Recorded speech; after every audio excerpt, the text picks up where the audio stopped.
Bom, gente, hoje eu tô aqui pra provar que Guerreiras do K-Pop é o melhor filme de 2025. Basicamente, esse filme conta a história das Huntrix, que são um grupo de K-pop, mas que também são caçadoras de demônios. E o objetivo delas é selar o Honmun, que é como se fosse uma barreira que protege a humanidade dos demônios.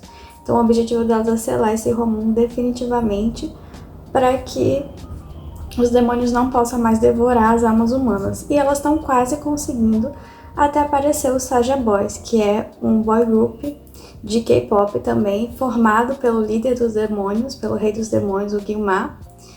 E o objetivo desse boy group é o contrário do delas, é destruir o Honmun que elas estão lutando para construir. E a partir daí vira uma batalha épica entre esses dois grupos de K-pop, que são ambos maravilhosos. Começando pelas músicas. As músicas desse filme, gente, são uma das melhores músicas de trilha sonora dos últimos anos. Acho que Encanto chega perto, mas esse filme ainda tem músicas melhores, na minha opinião. Claro que é muito subjetivo, mas as músicas desse filme irritaram muito, né? Então, a gente vê aí o sucesso de Golden, que ficou várias semanas no top 1 da Billboard, ainda tá no top 5, ainda tá no top 1 do Spotify, e as outras músicas fizeram sucesso também. Então, realmente, em questão de música, a gente tá falando de músicas que são trabalhadas por nomes que são grandes na indústria, de cantores que têm uma qualidade vocal muito grande, embora não sejam tão conhecidos agora, estão ficando conhecidos. Então, esse já é um ponto muito forte do filme.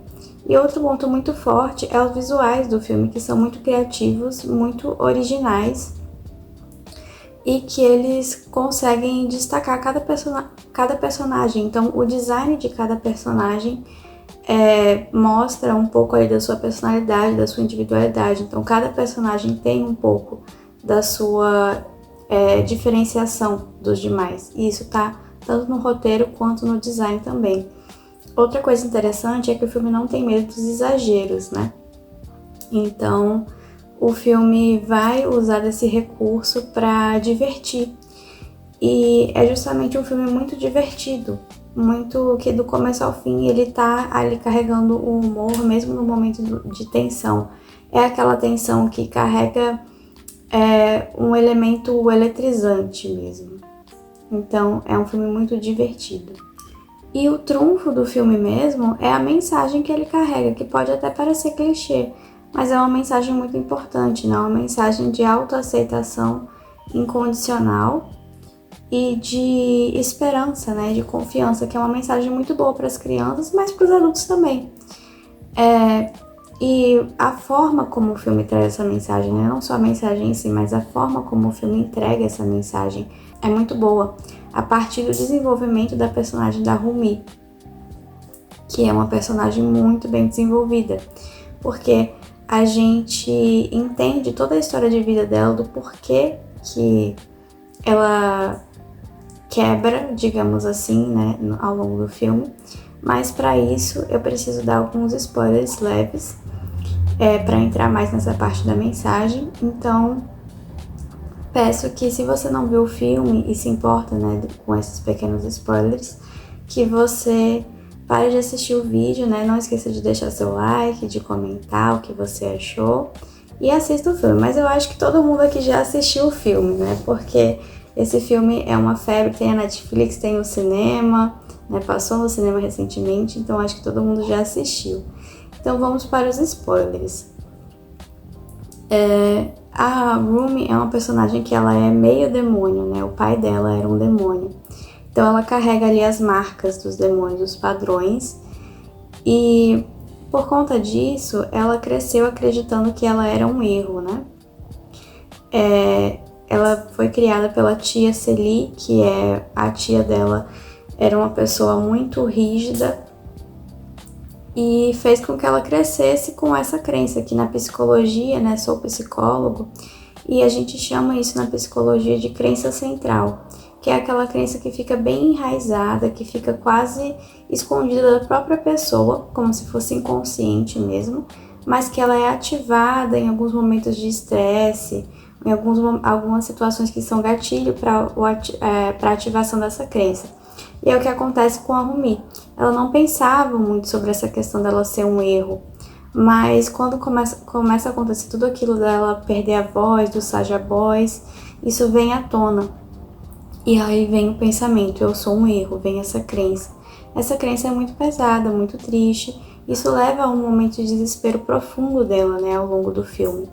Mas que ela consegue combater. Eu falo que se ela tivesse feito terapia, esse filme nem aconteceria, porque não precisaria acontecer tudo aquilo para ela combater a crença central e para ela conseguir superar aquela crença, né? Se ela tivesse feito terapia, ela resolveria tudo aquilo na terapia, mas como ela não fez, teve o filme, então que bom que ela não fez, né? Mas ao longo do filme ela consegue sozinha perceber que aquilo estava errado, que ela era um erro, que estava errado, que ela precisava esconder os seus medos, os seus defeitos, que é o que a tia Celi sempre ensinou ela e as outras meninas a reprimirem tudo, né? Isso obviamente não é possível, isso obviamente não vai dar certo a longo prazo. Então ela percebeu que aquilo era errado e usou a voz dela para superar aquela situação. E a voz é muito simbólico, né? Porque a voz pode simbolizar a arte, a voz pode simbolizar o eu, né? O eu interno se expressando. Então, a jornada da Rumi é muito bonita.